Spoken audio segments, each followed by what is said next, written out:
Let's go ahead and look at the prompt here.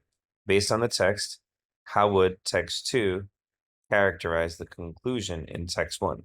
So what is the conclusion in text 1? This astronomer and his colleagues examined 4 white dwarfs, small remnants of past stars, in order to determine the composition of exoplanets that used to orbit those stars. Studying certain things, they reported that traces of elements such as lithium and sodium support the presence of exoplanets with crusts similar to Earth's. So there are exoplanets that have a crust similar to Earth based on traces of lithium and sodium that they found when they did their experiment. Now looking at text 2. Past studies have concluded that certain exoplanets had continental crusts. This geologist and astronomer the geologist and the astronomer argue that those studies unduly emphasize atmospheric traces of lithium and other individual elements as signifiers of the types of rocks found on Earth.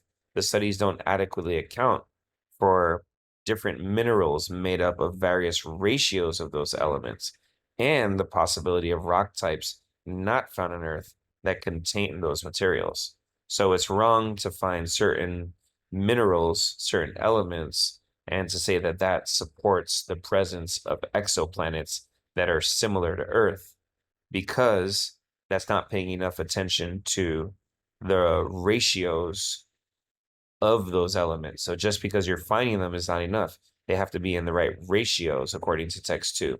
And there's a possibility that the rock types that there are other rock types that also contain those minerals.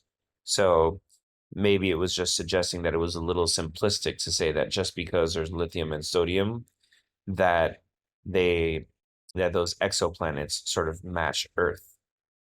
So how would text 2 characterize text 1? Well, C sounds pretty good as questionable because it rests on an incomplete consideration of potential sources of the elements detected. That makes sense because the incomplete consideration is the idea that they were not paying attention to the ratios of the minerals and also the fact that other planets can also contain those same minerals. So the answer here is C.